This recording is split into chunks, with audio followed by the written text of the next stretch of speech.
The first step is acceptance. Take a moment and acknowledge that you will break things, like the brittle plastic. Tell yourself the plastic is replaceable, and that is A-okay. Find a safe space to cuss, because you will. If you don't during this install video, then leave a comment that you didn't and I'll admit I was wrong. Find a hobby to distract yourself from this when you inevitably get stuck on a step, and quit in frustration for a little while. If this is your hobby, then I have bad news. Anyways, with the motivational speech out of the way, let's get started.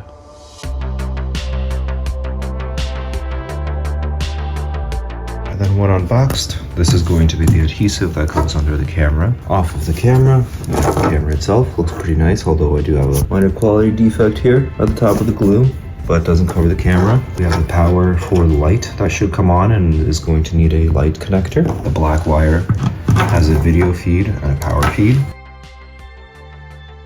On the camera, this is our signal wire. The yellow gets connected here, gets routed through the headliner to the front head unit, connected to the other video end.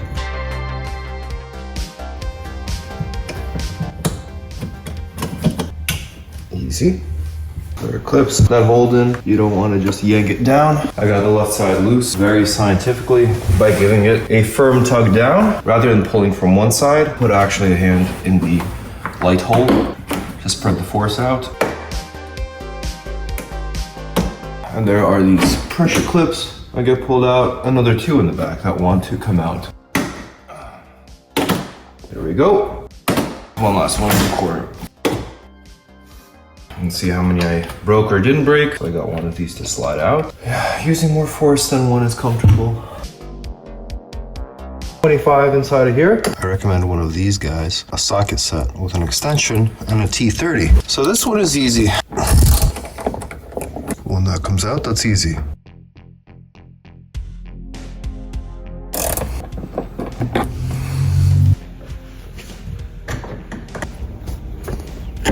Feels like I'm more likely to break the plastic by messing with these clips than actually just yanking them down. So let's yank them down. That does not want to budge.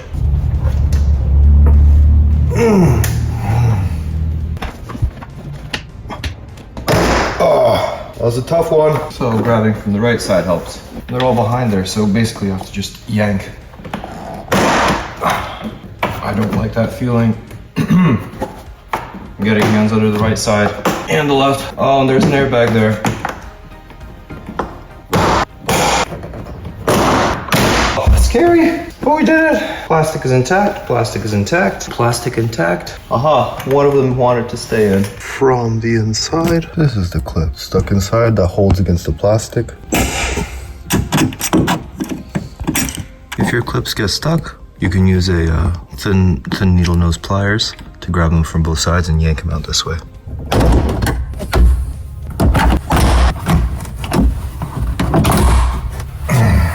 Sound like breaking plastic? No. Nice. Only one got stuck inside.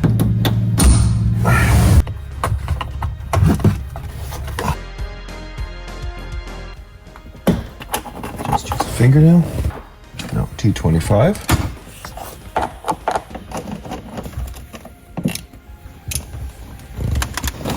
I'm gonna pull it back instead of inserting pry tools because I don't want to explode the airbag. Then you just wiggle it out.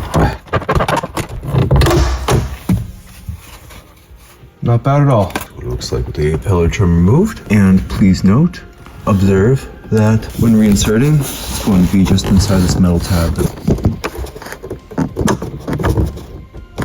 lock it in place. How these are held in, both of these plastic things damaged my A-pillar trim ever so slightly. It's these circular plastic pieces that I will now remove. And if you do this too many times, for now we can just reinsert it. But if you do it too many times, you might end up breaking your A-pillar trim plastic. But I think this is the second time in the lifetime of the vehicle it's come off, so the plastic is still, luckily, good. I had a previous microphone installation here. Inserted plastic, removed from there.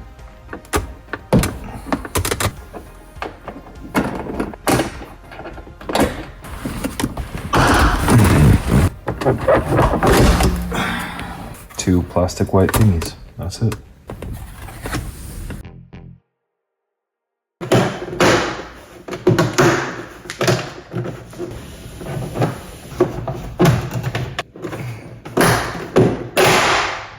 One of them, so there are clips here.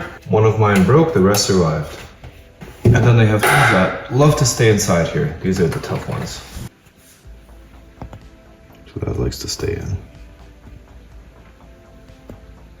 The same clips, this one will stay in, this one will take out.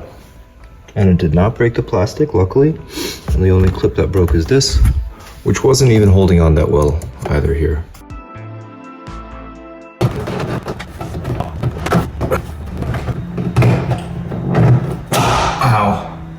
Okay, starting from this end.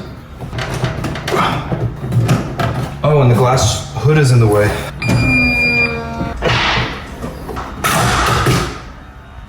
And that was easy, just two clips. And a clip that's broken here, unfortunately. That happens. If we get annoyed by the rattles, we'll replace it. Same with the other one. So to avoid breaking it, the left goes down. And just release it out. And down. There we go. Not horrible. Although both of mine did crack at the corner here. So something to note. Maybe I could be more careful, maybe that's due to age. If you care about that more, you can be more careful. In the bottom left. So that broke off for sure. So next is the inside grab handle, and it's 3 Torx screws.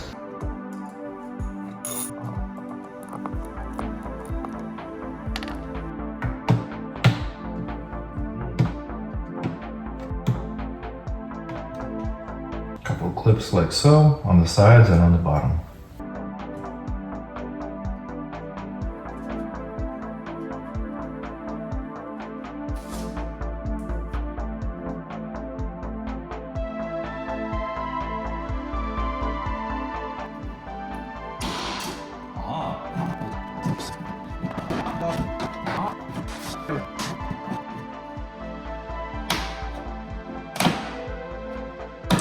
That side does not come out. Okay.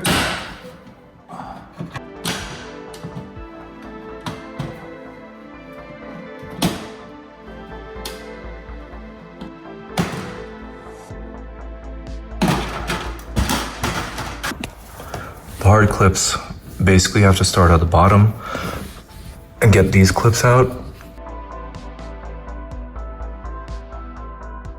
And then this is where those obnoxious, difficult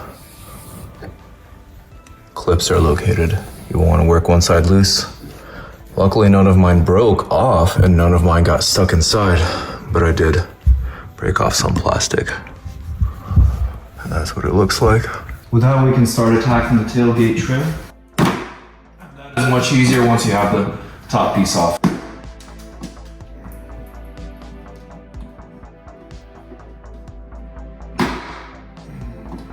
There are a couple wires here. You'll want to disconnect the top connector.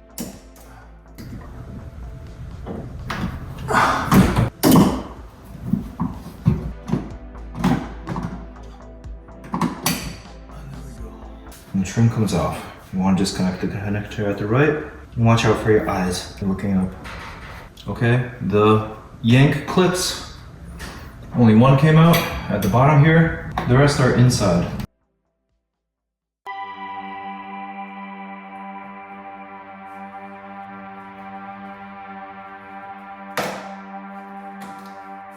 Here we go. Clip, clip, and foam. And it clips on from the sides onto this plastic piece here and here. For the plastic cover, most guys online just say remove them, which isn't very helpful. There's a plastic clip here to press from the back side. And there it is.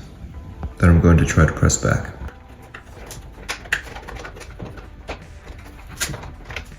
I finally got the cover off by using a pointy tool from the back to work this top clip loose that I was just showing. Then you shift it up and then you work another clip loose.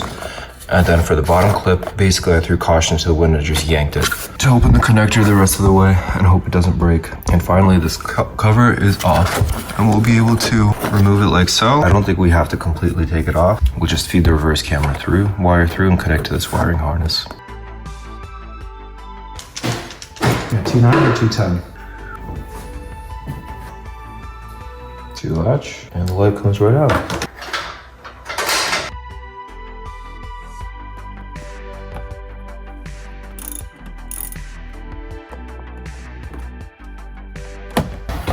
One, and then grab by the back of it.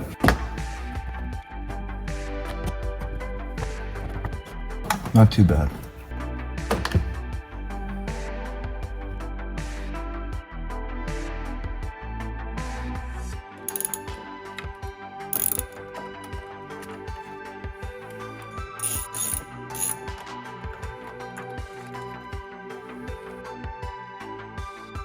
You can put your finger in the holes here, and that lets you release the headliner clips. You pull it down a little bit. And now that gives us clearance we need to work on the stuff. And when we need to, we just push these two back up. Again, there are 2 holes here. We just push our finger through. On the right side, when the headliner is black thing, second hole from the right, you feel around for a little plastic thingy. You push on it, and that releases the headliner. And I've done the other on this side, putting the finger through. Okay, well that will give us the clearance we need to work on these.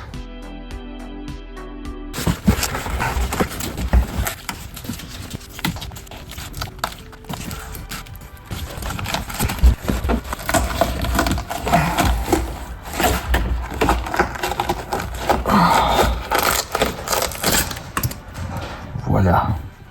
There is the powered one that we do not want to mess with. It is really in the way of the glass shock. There's barely any clearance to get to the glass shock. I wonder how we're gonna get it loose.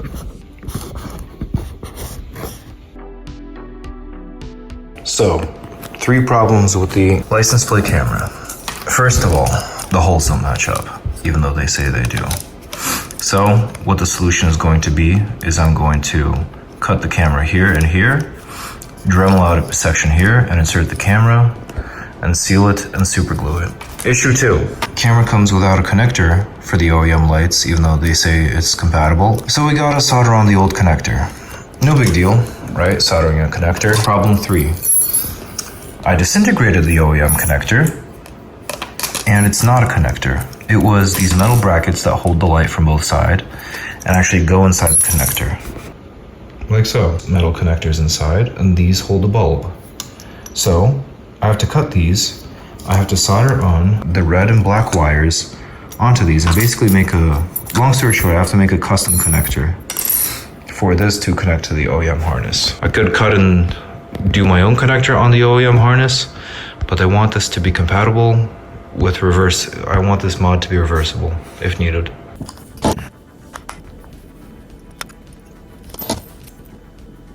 And we don't really need this bottom tab either. Connectors inserted. There's some super glue on it. Super glue them in place. If you're looking at the connector, I got them backwards initially. Ground is the brown wire and goes on the right if you're looking at the square tab. Pay attention to ground and positive because that matters. And I was running out of wire, so I made a little extension. But initially I got them backwards. So if the square tab, and then moment of truth with the OEM spliced connector. Voila, OEM spliced connector.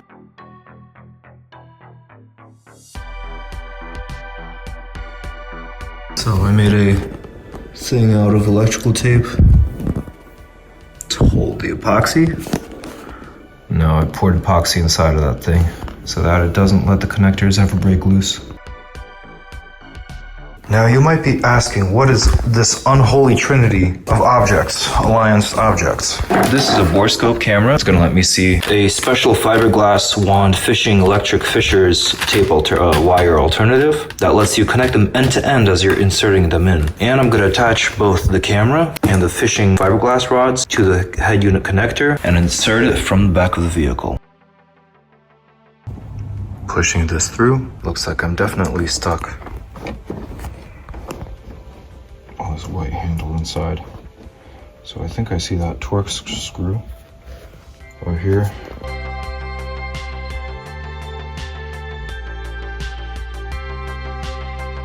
Hopefully you don't need the guide, but if you do, it's on my channel to remove the headliner if your rear wire camera also gets stuck. Ideally, you'll just have successfully fished the rear camera wire through the left side. So this is where my wire got stuck. I routed it under this black thing through here, and then the plastic orange wire got stuck here, and then I pulled it in and it got really irreparably stuck behind this sunroof metal bracket thing. So, which prompted me in being forced to drop the entire headliner to get my camera and everything unstuck. So it's, while you're in there, kind of ordeal. So my headliner was starting to sag. This is a 2008, so while you're in there thing, but now it's gonna let me cleanly run the wires through here under the handle thing and then tie it to these nice little metal bracket thingies. And then through and try to do something smarter.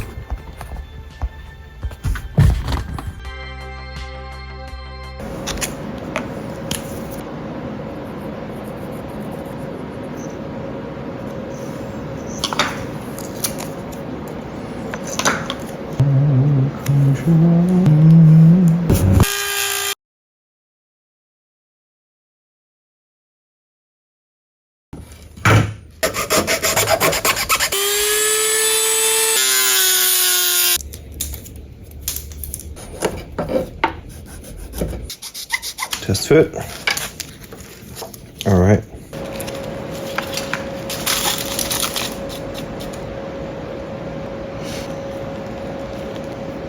Careful, because the triangle goes towards the back of the car, so it's going to be mounted, and let it dry this way. Then I gave it a dab of black adhesive sealant to seal around the edges and give it a nice black look and make it look even better around the edges. Now we have a sealed up camera. We should probably do this before gluing the thing, but might as well make sure that the camera works. The 2 wires to power using an AC adapter, positive video cable, and make sure it works. That's a reverse camera. Cool.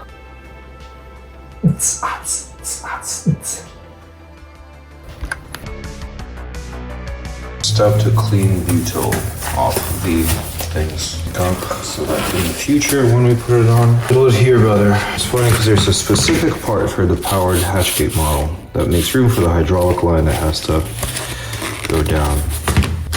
This I'm going to scrape it off. The foam is not that fragile. The foam's not that fragile, so you don't need to worry about damaging it. Nor do you need to worry about getting it all off, because it goes in pretty deep. So as long as it's a cursory cleaning, it'll be mostly good. Just a once over. There's actually a little notch along the bottom here that you want to get all the butyl sealant out of. You can run a tool along here, insert it a bit into the foam, and you'll see that all the foam is coming out of that notch that we want to free up. Here's the notch with it cleaned. Here's the notch without the old gunk cleaned out. I'm going to go around and clean it on both.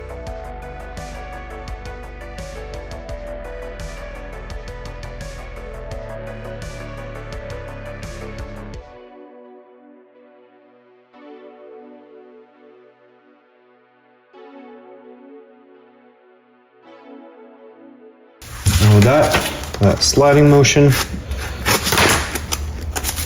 you definitely do not need to buy new ones. Save your money, just buy new sealant.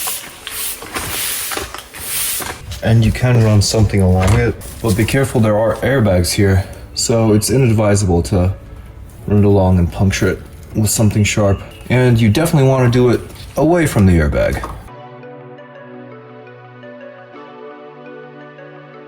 So the first step to installing the rear camera is we're going to wire it through where the gas struts are.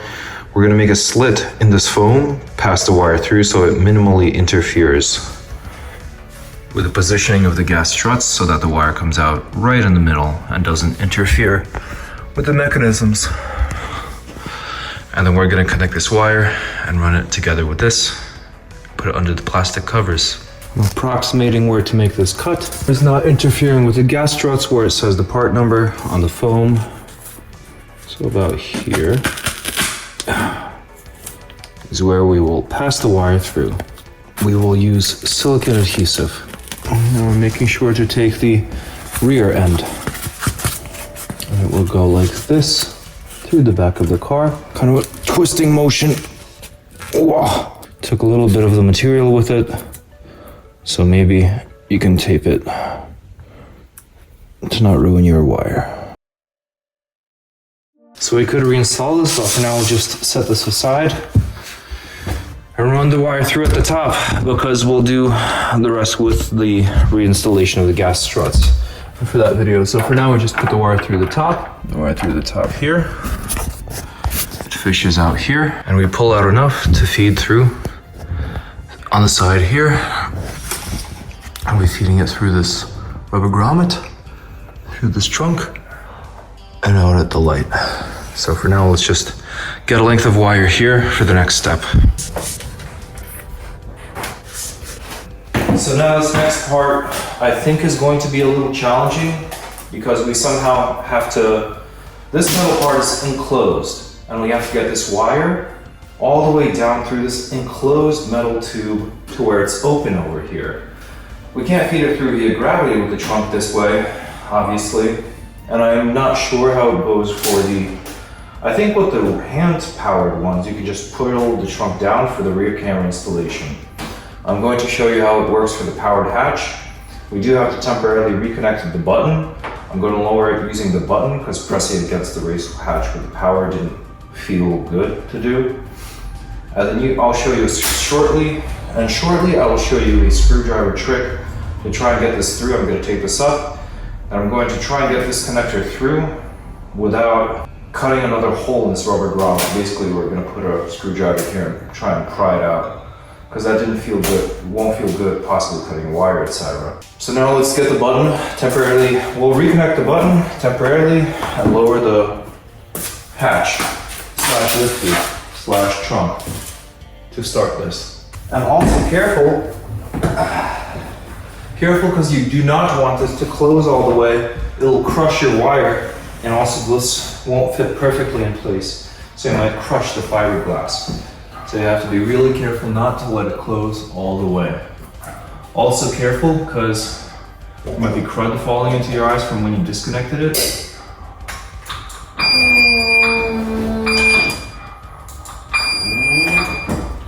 So careful not to look directly up when you're doing this.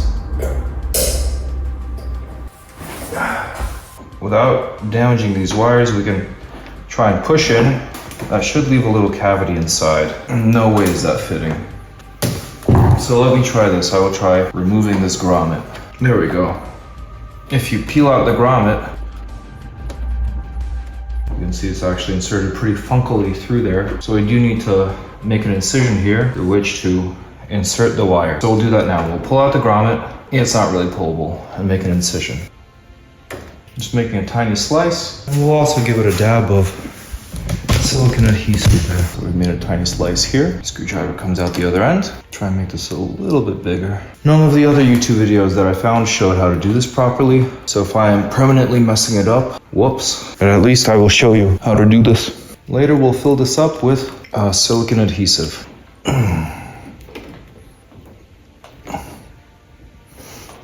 There we go. And then we want to feed it through here and keep feeding it down. And theoretically, we should keep feeding this down until it comes out somewhere here. This metal is really sharp. Beware. So I'm just feeding this through. So my hand goes through this bottom big hole. I kept pushing this wire through, and eventually I pushed it through, and I feel it. You can reach with your hand up until where this gray hole is. And I feel it through here, and now I'm pulling. I'm making sure the wire doesn't touch the firewall, the sharp metal here, nor the sharp metal here. or like pressing against it so that it doesn't cut the wire as we pull it through. And we will deal with routing this later. For now, we will get it through as much as we can.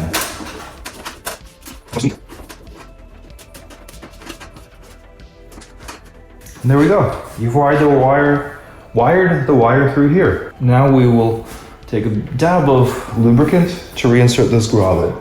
People don't recommend using WD-40 on grommets because it can actually like deteriorate the rubber or something. So we will use silicone lubricant. I just see it going around this. I'm gonna apply some around this gasket here. Being careful not to get it too much everywhere. You know. Pop right back in.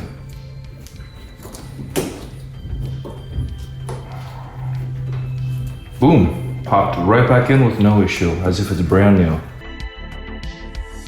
Now we're about to take the monstrosity of a rear camera we've created and insert it through the hole. When you do, the wiring basically directly can be fed through where this wire goes directly above the light. It's a little bit to the right. So we're going to stick our finger in here, basically go a little bit to the right here. You stick it through there and it basically comes out directly behind the light here. So I'm going to insert the wire. You don't have to wire it through like crazy sides or anything. Through.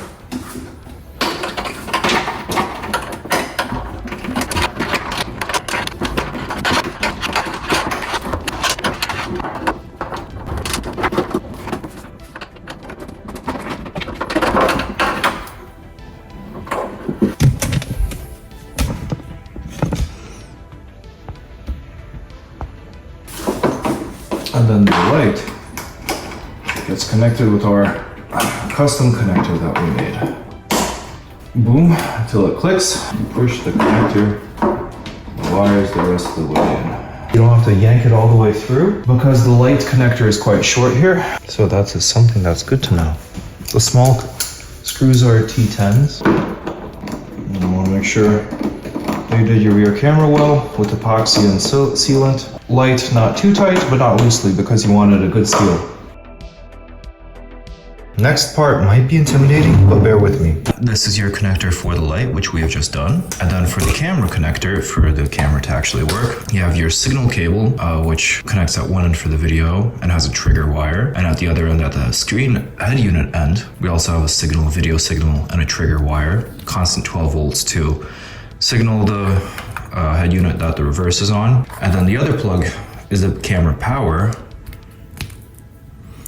And that's usually mounted to a tail light. What some people have ingeniously suggested on forums is the Cayenne already knows on its own that it's in reverse. So it doesn't need to signal to the head unit that it has a 12 volt reverse going on because it already tells the head unit that. So in English, that means that this red wire is totally unneeded. And we have an extra wire. So what people have geniusly said on forums is that instead of us having to wire this to a tail light, why don't we just take power and connect it through one cable coming through the head unit. So instead of having to wire this to a tail light and the head unit, which is two separate wiring spots in the Cayenne, why don't we intelligently power it and give it the video signal from the head unit. And then we are going to have an extra ground cable left over. And ground is consistent between the car, so we can just tap into any ground wire. So ground is everywhere. Power is what we need for reverse. Long spiel short, what we need to do is make sure that the red wire is actually connected from the front of the vehicle to the back of the vehicle. I've put my voltmeter in continuity. Connected. So that means I'll be able to power the camera and connect it to the head unit using one cable, and the black will go to any ground. We will run the wire and then connect power to it.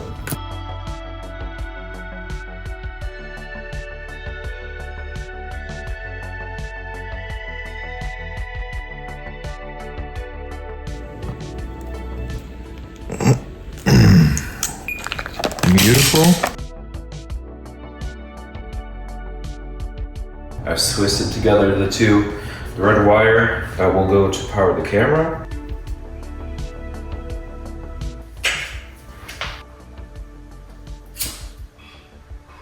nicely isolate this. As you might be able to see, my wires here in the corner have actually rubbed through. Thankfully not through the shielding on the wire. Adding an electrical tape there too, repairing those.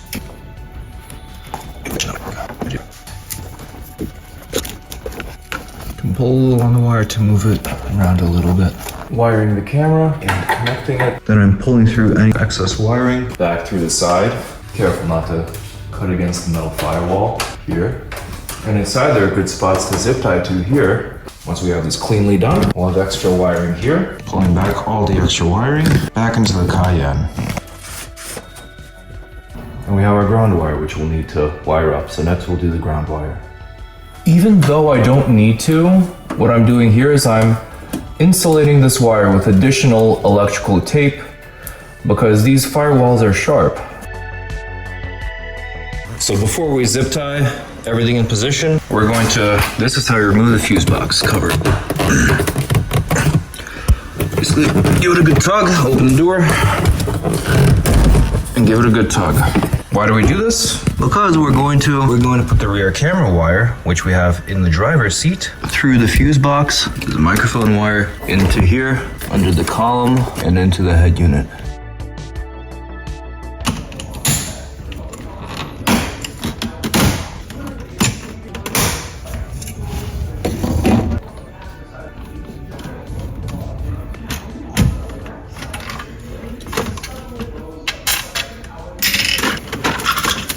Cam plus 12 volts. Super easy. There's just Torx, singular Torx here. And then the panel should be removable. Also these lights. Looks like there are just clips here. So I think we just pull down, and it just pulls down. Yeah, there's a clip over here that we should use a pry tool for. So get a clip on the far edge here. And it comes right up. Now you want to bend it down because there's an OBD2 connector. I'll be careful about that. So you just press on the side clips and the OBD2 connector comes out. Likewise with the light, you press on the side clips, slide out the connector, and it comes right out. Easy. We can take the light, put it through over here, and now because I have the flash on, you won't see, but we see all the light come through. Basically this back, here we see the light come through. Basically we can stick the wire anywhere on the left here, through this plastic. Top left with the bottom left, and it should come out where I'm shining the light by the gas pedal.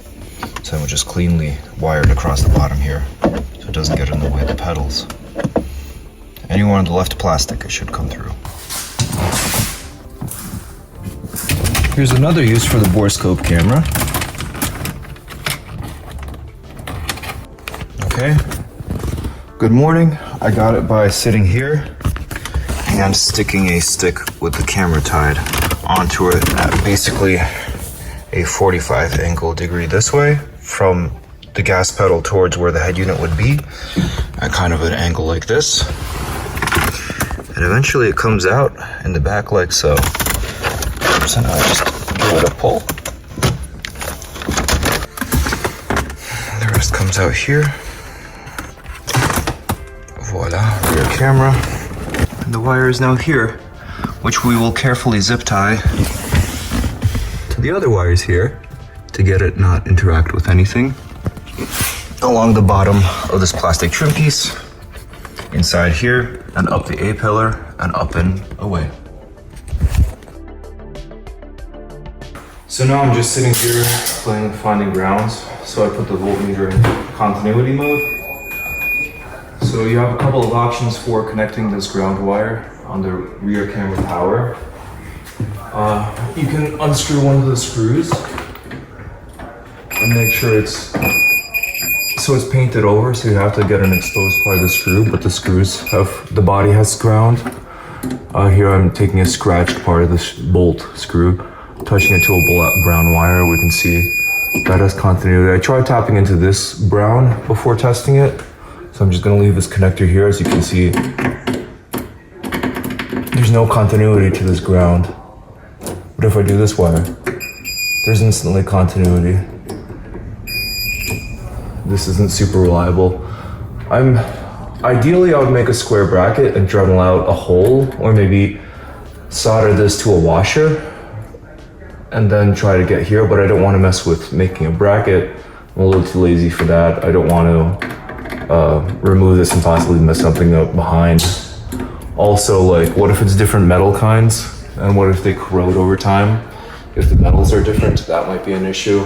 So I think I'm going to just tap into one of these connectors and then neatly zip tie the rear camera black ground along this way to this ground wire, tap into it, and call it a day. But that's how you connect the black ground wire to any of the Porsche brown ground wires. Although also be forewarned, when your vehicle's off, a lot of the normal wires will also test ground since they have the negative. See, I'm testing a blue wire, and that's also testing as ground.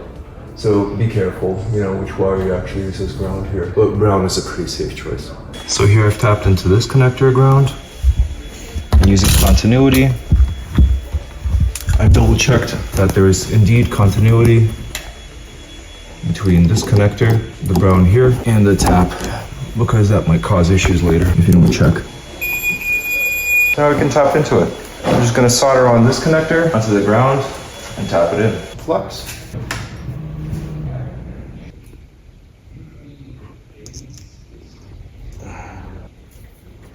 To what we just made, and to be sure, we put the voltmeter on continuity and go from the ground wire to this connector.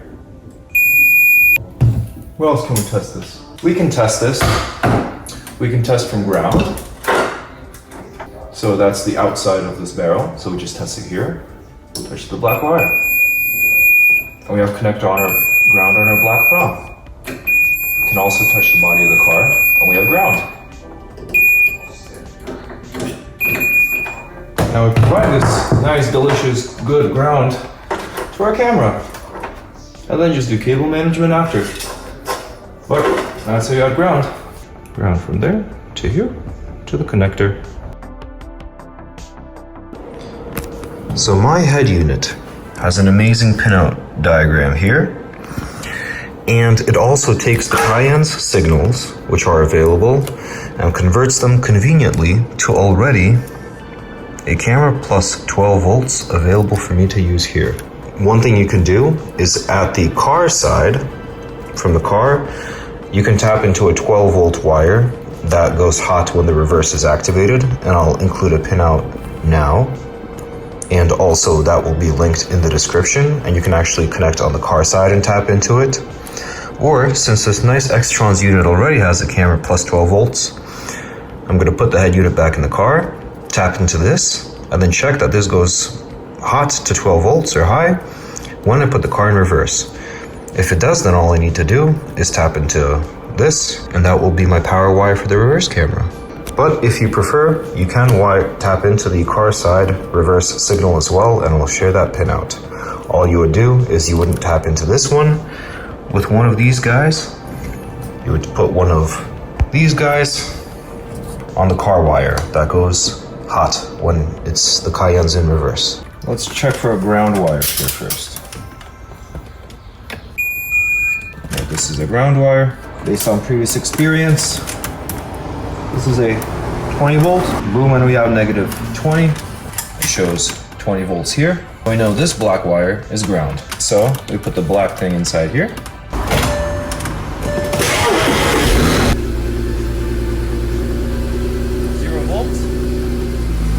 Reverse, 12 volts. Beautiful, it's 12 volts. Back in park, 0. Beautiful. That's exactly what we needed. So the Xtrons has a wire that goes high. Beautiful. So that's what we will use for power. Okay, we are ready for our first test. We have the signal wire connected, the power connected to the red cable as well, tapped into the pink wire, and the yellow signal wire connected here. Put the car up.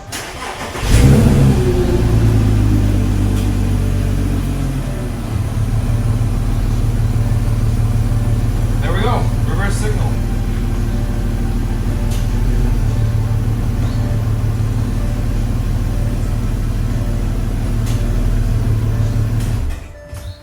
So now we can zip tie everything into position. Boom! So while I have the headliner out, I took the opportunity to neatly route the wire along the top. I had a little bit of slack in the wire, and I rolled it up and put it near the foam seal under the sunroof drain tube. Here I'm also taking the opportunity to neatly route the wires and put them behind the firewall, taking care not to use any of the cutouts there for clip insertion, so those horizontal slits. Similarly, you can zip tie the wire around these wires on the side hatch, and then you want to cut the zip tie ends, obviously. Here I couldn't put any zip ties inside of the plastic cover. I did put one, but then I had to cut it off because the clearance is very tight, so no zip ties can go into the plastic cover. About this part, it imperfectly seated because of the width of the cable and because I broke it off earlier when I took it off, but this is close enough where you visually can't see any discrepancies. So I'm calling it good enough. Moving on to this panel. You'll want to apply sealant, so I put a healthy glob of black silicone adhesive where I made an incision, and then you can seal it all up by replacing and reinstalling the side trim on the hatch. It clips in and then 2 Torx screws on the side. Also clips into the plastic wire covers. It's not perfect, but it looks pretty good. This end clips in first. At the top there's a little notch that goes on, and then you pivot it into position, clip a clip in here, and tighten the 2 Torx screws. Now the final trim piece goes back on to add the buttons and the lights back.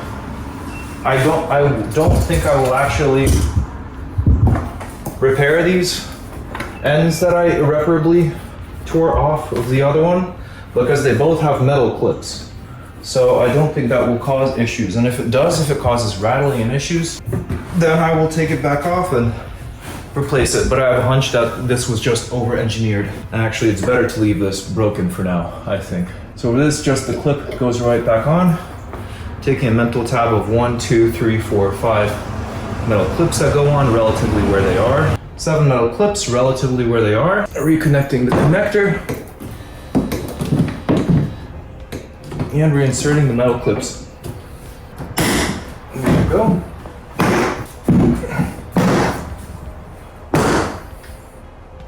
You can give it a love tap.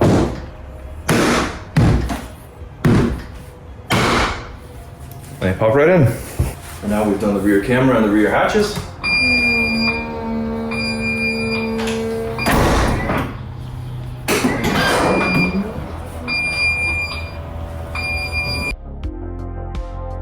And now let's double check that the rear camera is not interfering.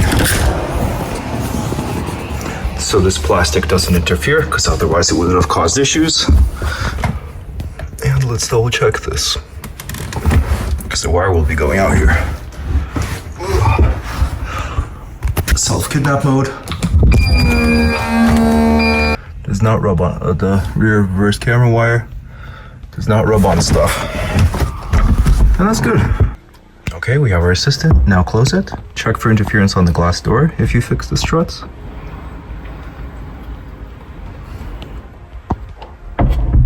Cool. Now open.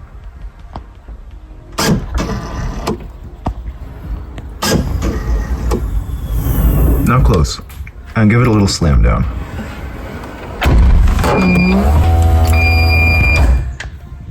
There we go. So at the worst, the plastic makes the wire move with it. So we need to leave a little bit extra inside of here. You need to leave a little bit of extra inside this cavity without it interfering with these mechanisms. So as we said earlier, apply a dab of sealant, black adhesive sealant, silicone to the inside of the slit, which we have done. So we just bend the foam out a bit, yep, and give it a good dab.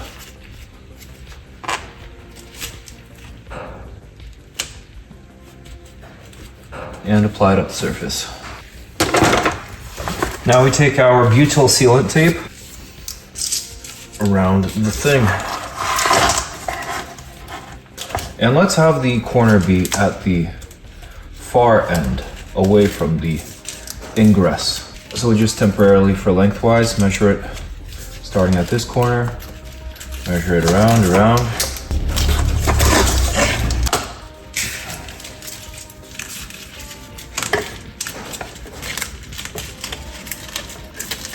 this thing, mold it in a little.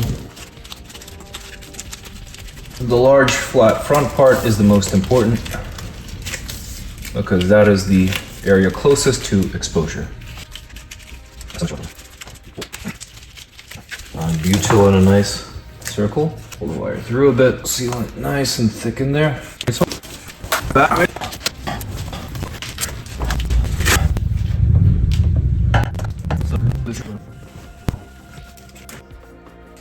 This does take some force.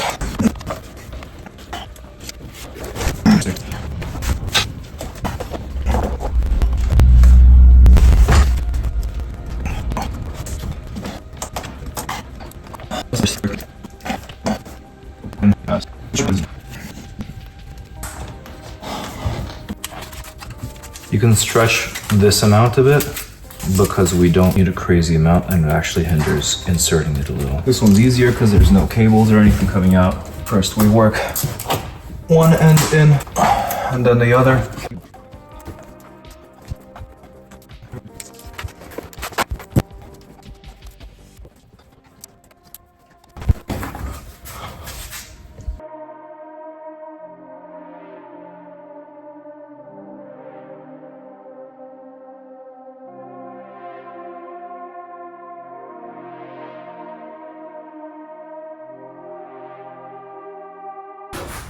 This is the plastic piece on which I broke all of these plastic things off by mistake. And this is the moment of truth. Don't stand directly under it, or if you do, wear eye protection because sharp plastic fell in my eye. Just for thingies that go on.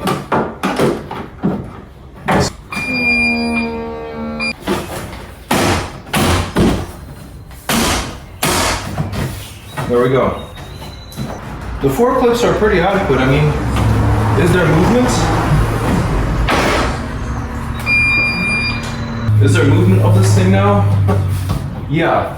At an angle I can see a bit of metal here poking through. But I can now gain access to it again in the future. And literally the only downside of having the metal clips broken is a bit of space between this carpet and a bit of metal peeking through. So for a family hauler, I'm not going to put in all these plastic JV weld clips because what if I have to get into this again when they come out with like 8K rear cameras? So I don't care, I'm gonna leave this. And now the side trim pieces can go back on. Yes, 1-2 clips, make sure they are available for us to use. It appears these plastic pieces are broken clean off, so don't need to worry about them being attached here. And it looks like it might be easier to do.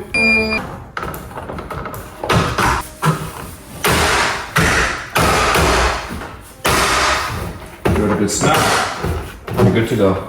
But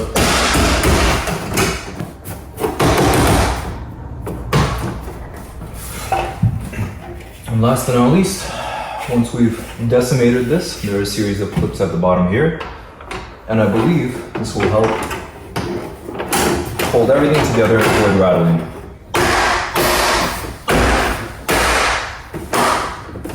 I'm over being gentle with the trim. I'm tired and done with worrying about these clips. But okay, what's there? If you needed to remove the headliner, this is when we would put the headliner back in with the wire installed and reinstall the things like the visors, the handles, and the lights for the passengers. Otherwise, your rear camera wire is fished and you can skip to the next step. The head unit, it torques screws and the cover goes back on. Coming soon to the channel is a full-length guide on the head unit installation as well. And now for the C-filler trim. There is a Torx hole here, and basically the 2 clips on the sides are small and metal, unlike the other ones. They go on the sides here, and 2. And then you put it over the side.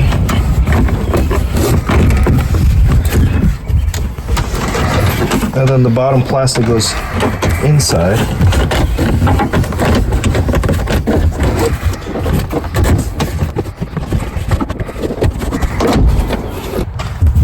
Oh, the headliner. I think, so let's do this side first. There we go. And then this side. And then it aligns with this hole. There we go, under the airbag thing.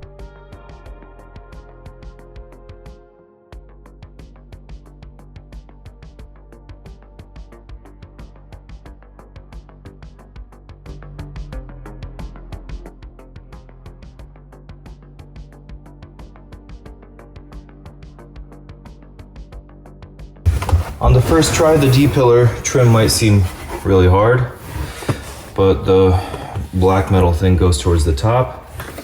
And after wrestling with it for a bit, I found that the easiest thing to do is to take these two metal clips, make sure they're as far back as they go, and insert them first. Why is this challenging? Because it feels like the D-pillar trim like warps into position. Then you work it in from the top here. Aligning the black metal piece next along the window edge,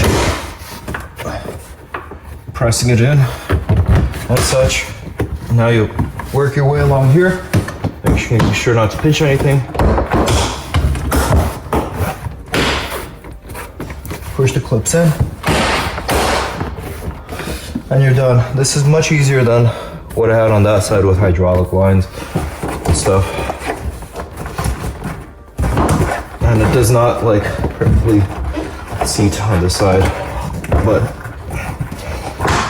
there we go. And don't forget the torque screw here.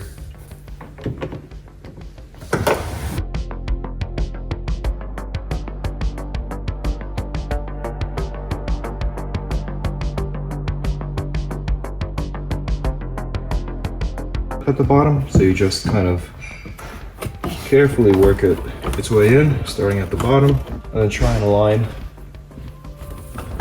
Make sure the tube is in position, the hose. The white points are a visual reference of where it should end up. So no matter what I did, I could not get the A-pillar trim to perfectly seat on the left without leaving out the middle white clip. So that's what I did, and I don't have any rattles or squeaks, and it holds still very well because it holds at the bottom and using the top clip and the top Torx. And it might help to pull this plastic side covers with the rubber gasket on the side that covers the fuse box on the left and removing some plastic trim there in the middle, because otherwise the bottoms might not seat perfectly if you don't remove the plastic trim under the plastic covers. So that's what I'm seeing doing on the right hand side here. But once you get that plastic trim off, that plastic trim might break. Once you get it off, it seats perfectly, everything goes back in. Overall, I'm happy with the result. An imperfection to be aware of is a double navigational line when you are using the rear camera, and that's because the camera I bought has hard-coded lines that you can't cut a wire to disable. So in hindsight, I may have picked a better camera since I had to custom mount it anyway. The resolution is acceptable and it's a pretty wide view that I'm sure I'll get used to over time. I'm really glad I have a rear camera because my rear windows are tinted and it's much safer now to drive this vehicle and makes parking so much better. If you're not a perfectionist and don't worry about broken clips here and there or small snafus, then this is a perfect project that I encourage you to try. Just remember to stay safe and subscribe if this helped. Thanks for tuning in, and let me know if you have any questions below in the comments section. And as always, thanks for watching.